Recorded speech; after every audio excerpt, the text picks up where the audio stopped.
Hey, what's happening, everyone? It's that Stomachless dude coming to you today to talk a little bit about scanxiety, as well as my 1 year results. My 1 year scans are now done, and just how this past year of having a total gastrectomy and having my esophagus removed due to cancer has affected my life this past year. So, first and foremost, if this is your first time here, my name is Kip. I am that Stomachless dude. I was diagnosed with cancer back we're in 2024, so I guess it'd been 2022, November of 2022. I went through a little bit of chemo, radiation and chemo, and then I had surgery to remove my esophagus and my entire stomach. So a total gastrectomy. You can kind of see my scar here a little bit, but I was stage 3. Cancer started in the esophagus, went down the stomach, so they removed my entire stomach, entire esophagus, take your small intestine, bring it all up. And since then, I have been, and then post-surgery, I actually had 5 rounds of chemo, and then I had 2 rounds of immunotherapy, and I ended up having adverse reaction to immunotherapy. It ended up attacking my thyroid, had all kinds of weird issues. I went to hyperthyroidism for about a month. I was told that my thyroid was going to die, and then I'd be in hypothyroid, and I'd be on medicine for the rest of my life. And thankfully, my thyroid decided to fix itself, and that kind of planed out. And so since then, the only thing that I'm currently on is B12 supplement shots, just because, and I'm not a doctor, so some of the stuff I might say might be a little bit wrong. So don't take it as medical advice, but just my understanding. And so when you get your stomach removed, you no longer produce, I think it's like the correct enzymes to absorb B12. So I take B12 shots once a month, which I need to actually take it today. Thanks for reminding myself. But that being said, I am officially 1 year cancer-free. I guess a little bit over a year since it was, or a little bit under a year, 11 months since it was removed, but over a year since I was first diagnosed. Just got my CT scan results back this morning, and they are all clear. So that's a huge weight for anyone who's watching this video who has not been through that, whether you're a family member, whether you're a survivor. It's different. So many know that my daughter had cancer when she was 14, and she had Ewing sarcoma. So I was on that side of scanxiety, always waiting. Thankfully, she had amazing doctors, and typically, even leading up, you still had scanxiety, the week before leading up to getting the scans of just being anxious and whatnot. And then you'd get the scans, you had the anxiety of waiting for the results. Like I was starting to say, thankfully for her and for us, her doctors would usually give us results same day. Fast forward to me. Don't know if this is a VA problem, an adult problem, what it is, but I'm a disabled vet, so I go through the VA system, and it's a little bit slower. So you still have the scanxiety leading up to the result, or to the scans. Get your scans, and then it was like 12 days that I was going to have to wait until I got my results, which I was supposed to get my results next Wednesday, I believe it is. Luckily for me, it's kind of like my caseworker. It's she's phenomenal in this whole process, but she reached out to me today just to kind of check up on me, and I was kind of explaining to her, how anxious it is just to wait, and subconsciously anxious because I didn't feel like I'm having A, B, and C symptoms because of the scans or waiting for the scans. But, over the last couple of weeks, my wife was like, hey, you seem kind of a little bit more in a funk. You're not, exercising as much, and you're laying around a little bit more. And I knew I was doing that, but I didn't really know why. And this is, I had 6-month scans, which happened so fast with everything that it just felt part of my normal routine. And now this one being, a little bit longer, it's been a little bit while. It's been a while since, I've been going daily or weekly or whatever, to get everything that I was getting. So I guess I had a lot more time to think, and I'm healthier now. I'm biking, and I'm doing a lot of stuff. I'm progressing through the best that I can. So subconsciously, I guess it was weighing on me because I was explaining to her about the anxiety, and she's like, "Why don't you call me? I can kind of give you some results." And I'm like, "Well, please, And so then I got super nervous because now she's reading it, as it's coming through, and luckily for me, it came back all clear, and everything was good. So I've never had, even when my daughter went through everything, I just knew she was going to beat it, and she was a survivor. So I didn't have a lot of that anxiety. And I was super positive. I've been super positive during my entire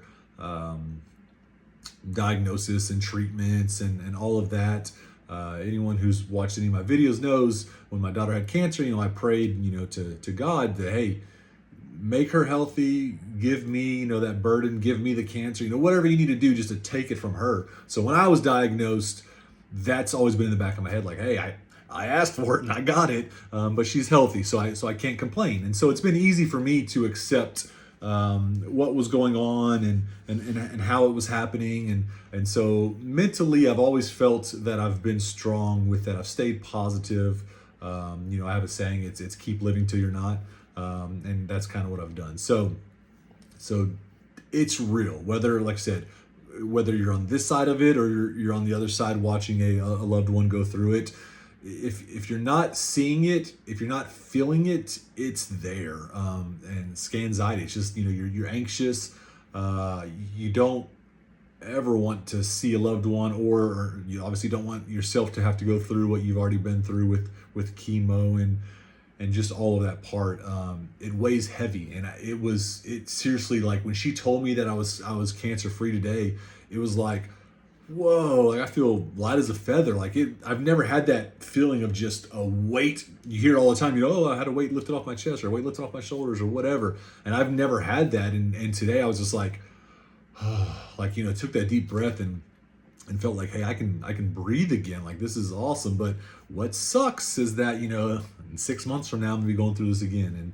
And, my family's gonna go through this again. And my loved ones are gonna go through this again. My friends are gonna go through this again, of seeing me go through it and then, being anxious and wanting the best for me. So again, whatever side of the fence you're on, if you're involved, and so many of us are involved these days with cancer, it's true. So that's the good news. I wanted to kind of get that out. I know we're already 7 minutes into this, so if you're still watching, I appreciate it.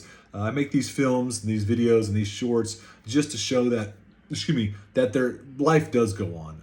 It's not a death sentence. And again, I'm speaking from me. I know that I've had family members that it was a death sentence, and at the end of the day, we're all going to die. Another thing I like to say is we're all going to die. I just want to slow down that digging, just a little bit. I don't want to step foot in that grave quite yet. So, love the people that are in your life.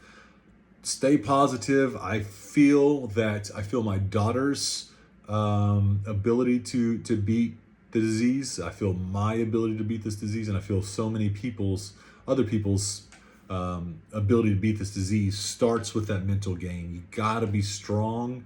You gotta have people that'll be strong for you on those days that you're not strong. That will pick you up, that will carry you along, that will keep that positivity.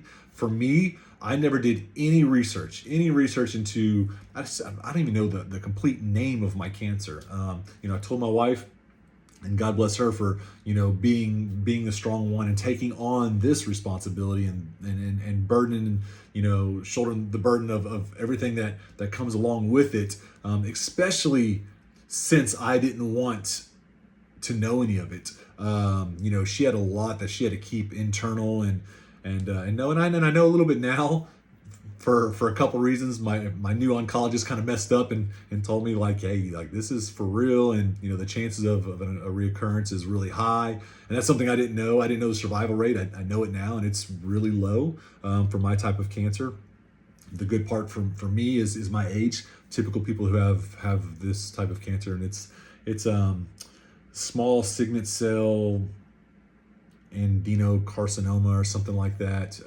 It was a really aggressive type of cancer, stomach cancer. Mine ended up coming from my time in Iraq, is what they're saying, from the burn pits. I believe that there's a gene too, that a lot of people get this gene that causes it.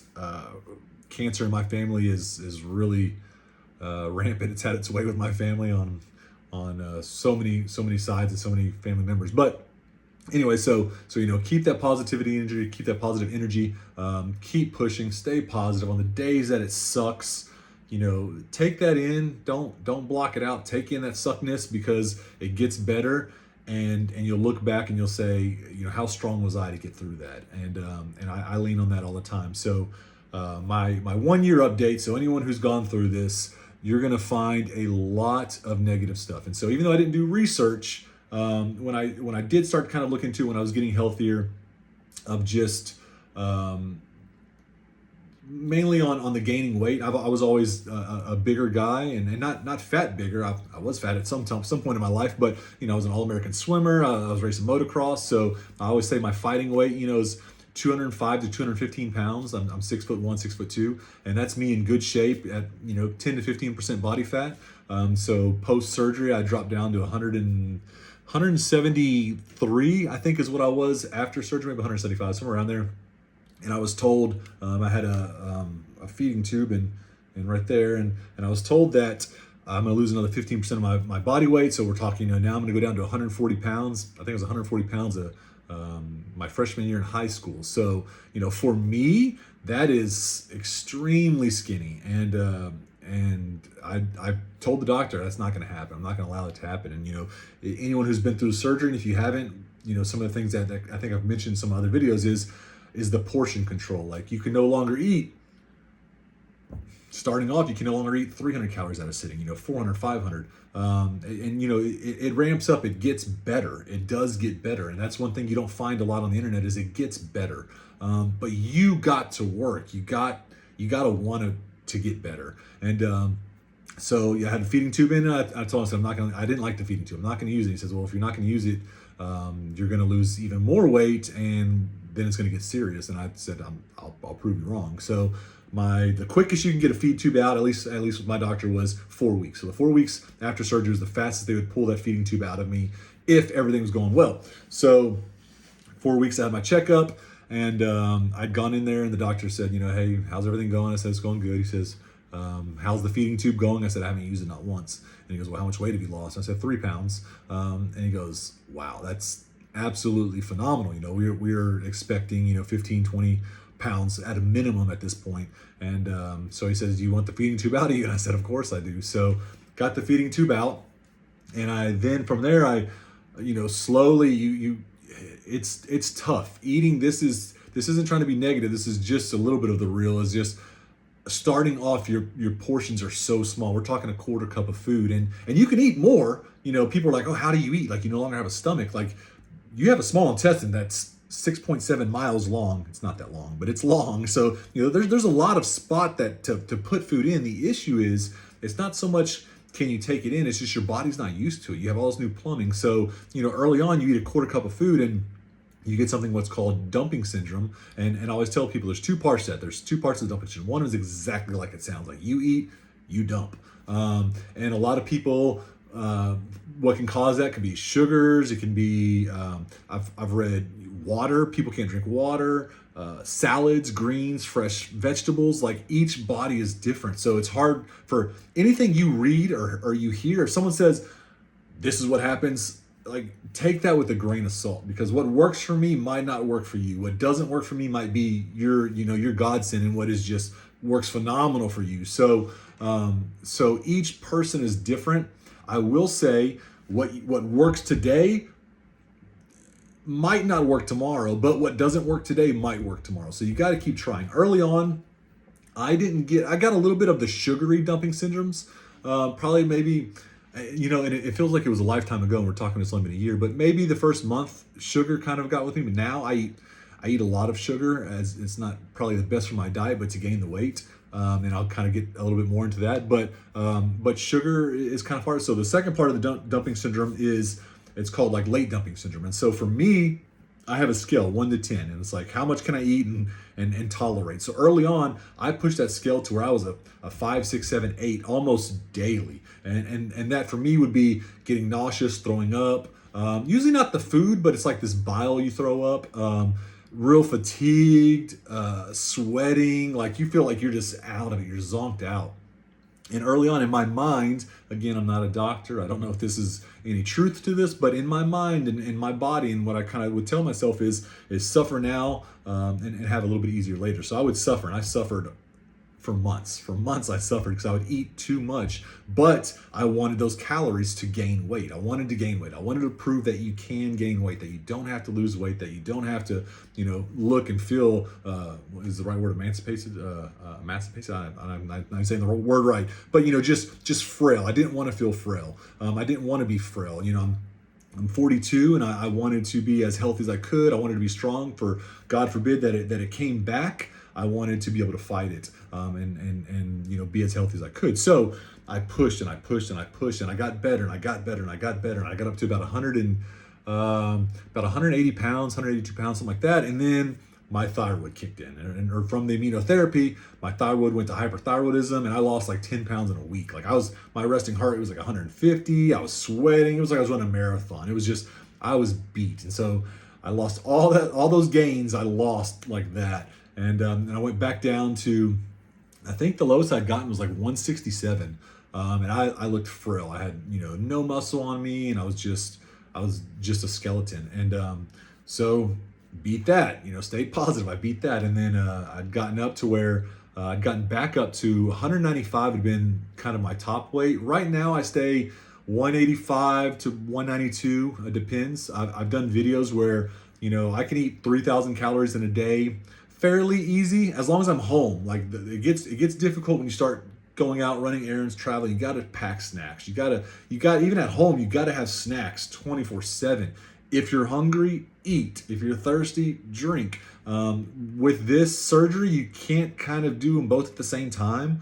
It'll sneak up on you, the dumping syndrome. If you see me itching, I got something going on with me now where I don't know if it's from my B12 or whatever, but like I'm a little bit hot in this room right now, and it feels like needles are just in my entire body.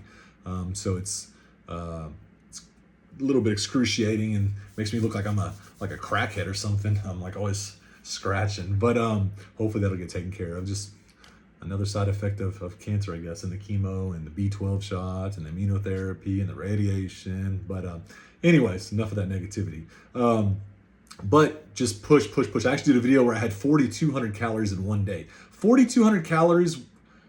And mind you, I wake up at 6 o'clock and I went to bed. I think I fell asleep a little bit early at like 8 or 9 o'clock. And my wife woke me up. I fell asleep on the couch. She woke me up and she's like, hey, you know, let's go to bed. And I'm like, oh man, I'm at like 3,900 calories. You know, this video is supposed to be 4,000 calories. So I went in there and ate 300 calories of donuts. And, but I got, you know, I hit my mark. I was pretty pumped. So it's doable. I'll say that the next day from doing that, I was a little bit dehydrated because I had to choose food over water almost the entire day just so that my body would keep taking it and wouldn't, you know, I wouldn't get dumping syndrome. And I got dumping syndrome probably a couple days. I get the second part. Like I said, I don't really get the poop dumping syndrome anymore. I usually just get kind of the late dumping syndrome or the fatigue and the feeling nauseous. But it's doable.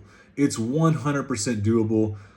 Again, I don't know if it's doable for everyone. Everybody's different. I'll say you got to push. You got to be in control of your body the best you can. You got to try different things. You got to continue to snack. Like I have rows of snacks. My wife gets mad because one thing that's kind of weird for me now is you're always, for me, I'm always hungry. So I'll eat a dinner and I know like I got to stop now because if not, I'm gonna get sick. But I'm hungry. I'm stopping eating. I'm hungry.